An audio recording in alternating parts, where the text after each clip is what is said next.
আসসালামু আলাইকুম। আপনারা সবাই কেমন আছেন? আমি আলহামদুলিল্লাহ ভালো আছি। আমি আজকে আপনাদের একটু অন্যরকম সেমাই রান্না করে দেখাবো। এই যে দেখেন, এই সেমাইটা আজকে আমি রান্না করব। এই সেমাইটাকে চুটকি সেমাই বলে। দেখেন বন্ধুরা, চুলায় আমি একটি কড়াই বসিয়ে দিলাম। এখন এই সেমাইগুলো আমি সব ভেজে নিব,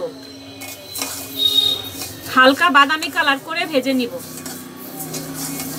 এমন অনেকে আছেন যারা আমার চ্যানেলে রান্নার ভিডিওগুলো প্রতিদিন দেখেন, কিন্তু এখনো আমার চ্যানেলটি সাবস্ক্রাইব করেননি। প্লিজ আমার চ্যানেলটি সাবস্ক্রাইব করে আমার পাশে থাকবেন। আর আমার রান্নাগুলো যদি আপনারা প্রতিদিন দেখতে চান, তাহলে সাথে যে বেল বাটন আছে, বেল বাটনটি অন করে রাখবেন।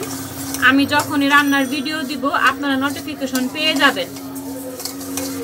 দেখেন বন্ধুরা, আমি একটু বাদামি কালার করে ভেজে নিতেছি। বন্ধুরা দেখেন, চুলায় আমি একটি ফ্রাই প্যান বসিয়ে দিলাম, আর এখানে 2 কেজি দুধ নিয়ে নিলাম। 2 কেজি দুধটাকে জাল দিয়ে ভালো করে আমি একটু ঘন করে নিতেছি। পরিমাণ মতো একটু লবণ দিয়ে দিতে। আমার কাছে মনে হয় মিষ্টি জিনিসে লবণ দিলে টেস্ট খুব ভালো আসে। আপনারা চাইলে লবণটা স্কিপ করতে পারেন। আমি এখানে এলাচি আর দারচিনি নিয়ে নিছি, তো এলাচি দারচিনিগুলো আমি সব দিয়ে দিলাম।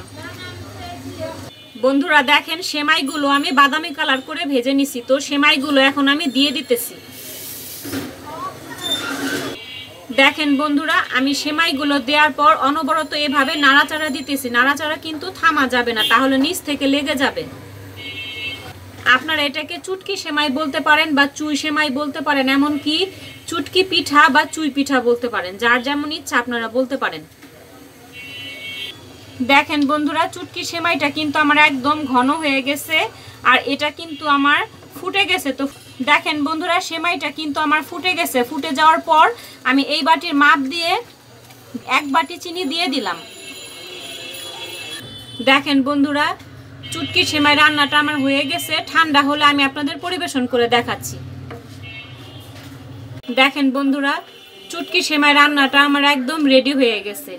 আমি ওপর দিয়ে একটু কাজু বাদাম দিয়ে ডেকোরেশন করে দিলাম। আপনারা চাইলে আপনাদের পছন্দ মতো ডেকোরেশন করে নিতে পারবেন।